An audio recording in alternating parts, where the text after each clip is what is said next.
د طب موضوع بدن د انسان د صحت او د مرض په لحاظ سره چې انسان تندرست دی کنه بیمار دی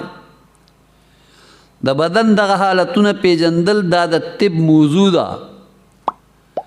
لیکن د نفس د حالتونو پیژندل په دې لحاظ سره چې دا نفس محمود دی او که مذموم دی کچره د نفس حالت د شریعت مطابق وي نو بیا د دې نفس حالت محمود دی او که د شریعت مطابق نه وي نو دا حالت مذموم دی هغه علم چې د هغې په وجه بدن نه بلکې د نفس احوال وپېژندی شي چې یاره پسندیده احوال کوم یو دی او رذیله احوال کوم یو دی نو داسې علم ته علم د تصوف وایي دارنګ د تصوف د تعریف دویمه حصه دا ده وکیفیت تطهیرها من المذموم منها وتحلیتها بالاتصاف بمحمودها احمد بن مرزوق رحمت الله تعالی علیہ فرمائی چې بیا دا پیجندل چې د نفس کې کوم حالت خراب هغې ته غسل ورکول هغه پاکول دي او په ښه صفت سره د نفس لره متصف کول دي وکیفیت السلوک والسیر الی الله تعالی د نفس د پاکوالي نه پس د الله تعالی طرف ته سفر څنګه کیږي د هغې پیژندل نو دې مجموعي کردار ته تصوف ویلی شي دا ټولې خبرې مدللې خبرې د ځان نه دي صرف دې ته فکر کول پکار محترم د نفس پاکواله صرف دې ته نه وای چې اوبه راواخله او نفس له پې غسل ورکا د نفس ګندګي به لرې شي نفس خو یو غیر محسوس چیز دی نو د هغه د وینځلو به هم ډېره عجیبه طریقه وي هغه طریقه لوستل چې اوس نفس د خرابو خصلتونو نه څنګه پاکیږي او د دې خراب خصلت په ځای نفس په ښه خصلت سره آبادول څنګه کیږي بیا د هغې نه وروستو چې نفس کې ښه خصلتونه راشي نو دا پیژندل چې د دې تیارېدو نه پس د الله تعالی دربار ته سفر به څنګه کیږي دې ته د سلوک منزل ویلی شي چې انسان پې د 3 مرحلو نه تیریږي 3 مرحلو اول نمبر مرحله دا ده د خپل نفس تالاشي اخیستل دویم نمبر مرحله دا ده که احوال خراب وي نو هغه په ښو احوالو بدلول او دریم نمبر مرحله دا ده په دریم نمبر کې د خپل رب جل جلاله دربار ته سفر شروع کول تصوف د اسلام د تمامو تعلیماتو گلدسته محسوسولی شي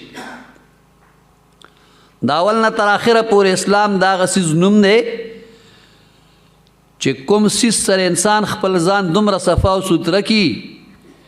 چې دی د خپل رب جل جلاله دربار عالی ته ورشي او دی د رب جل جلاله په دربار کې قبول او منظور شي اوس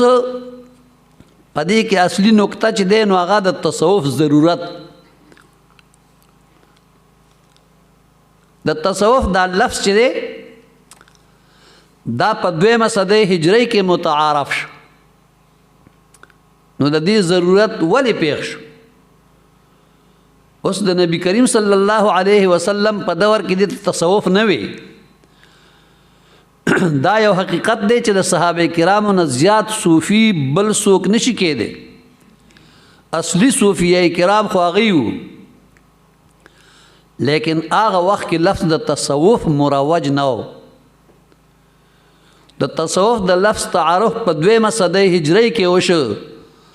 نو ضرورت هم په 2 صدۍ هجری کې محسوس شو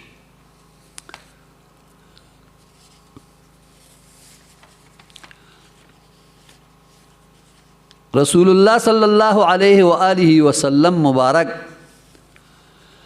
چې د کوم خلکو پرورش د خپل انوارو او تجلیاتو په سایه کې وکړ، هغوی دومره د عظیم مقام خاوندان وګرځول چې هغوی ته د هیڅ نصاب یا د کورس ضرورت نه و. که مونږ وګورو چې عبدالله بن مسعود رضی الله تعالی عنه د فقه د علم یو لوی سمندر او دا غزله دغه علومو یو لوی صندوق و، نه هغوی ته د کوم اصولو د جوړولو ضرورت و نه د کوم کتاب د لوستلو ضرورت. هغوی د نگاه نبوت نه چې څه لوستلي وو هغه مونږ د زرګونو کتابونو په لوستو سره هم چې دی هغه نشو حاصلولی او نه لوستی شو، او د هغوی زړونه چې د نبوت د تجلیاتو نه روښانه شوي وو مونږ د تزکیې د زرګونو کورسونو کولو سره هم هغه کمال نشو حاصلولی. د آفتاب نبوت هغه شغلې براه راست د هغوی په سینو مبارکو باندې پرېوتې او د یخرجهم من الظلمات الی النور چې کوم کردار و په هغې سره هغوی دومره مطهر او مقدس جوړ کړي وو چې هغوی ته د یو څیز هم ضرورت نه و. په مرور د زمانې سره په هر محاذ کې ضرورت محسوس شو، تر دې پورې چې کومه ژبه صحابه کرامو لوسته د عربۍ هغه هم محفوظ پاتې نشو، په هغې کې اجنبي الفاظ شامل شو. اوس ضرورت محسوس شو چې ګریمر د مرتب شي. د دې وجه نه حضرت علی کرم الله وجهه ابو الاسود دیلی ته وفرمایل چې ته نحوې ته ترتیب ورکړه، قانون لیکا چې زیر کوم ځای راځي او زبر کوم ځای راځي، دا پیمانې او دا قواعد څومره چې دي هغې ته ترتیب ورکړه. اوس دا خو د هغې نه مخکې نه و، هغوی خو د ګریمر کتابونه نو لوستي، د هغې خپله ژبه و، هغې په هر څه باندې پوهېده د نبي علیه السلام مبارک د برکت. خو اوس ضرورت محسوس شو چې اجنبي ژبې په هغې کې شاملې شوې. اوس که دا نه وې نو عربو ته به د خپل لغت پته هم نه لګېده چې د هغې څه حیثیت. لکه زه به تاسو ته یو مثال درکړم. مونږ په عربی کې وایو ایو شیء هذا، دا څه شی؟ اوس دې وخت کې سعودي کې وایي اش هذا، دا څه شی؟ نو ګوره اش هذا او ایو شیء هذا دې کې فرق شته که نه؟ مونږه ضرورت محسوس که چې یاره صحیح ژبه د عربۍ دا خرابېږي رانه، د هغې دپاره ګریمر استعمال قواعد یې راویست، د هغې په برکت باندې اوس عربي عبارت صحیح لوستی شي. همدارنګ د علم شریعت د تدوین په لحاظ سره چې کله خطره محسوس شوه نو حضرت سیدنا امام اعظم ابو حنیفه رضی الله تعالی عنہ د فقه تدوین وکړو او شریعت مدون. بیا پرستو مرحلو کې محدثین کرام را پاسېدل، هغوی د حدیثو ذخیرې جمع کول شروع کړل او لوی لوی کتابونه د حدیثو یې ولیکل. ولې؟ حافظې کمزورې شي، ضرورت محسوس شو چې کتابي شکل دې ورکړی شي چې سبا له علم ختم نه شي. دا ټول کارونه ضرورت پیش نظر. نو څرنګه چې په دغه میدانونو کې ضرورت محسوسېده، همدارنګې د عمل په میدان کې هم ضرورت محسوس شو، ځکه چې نوي نوي قومونه په دایرې د اسلام کې داخلېدل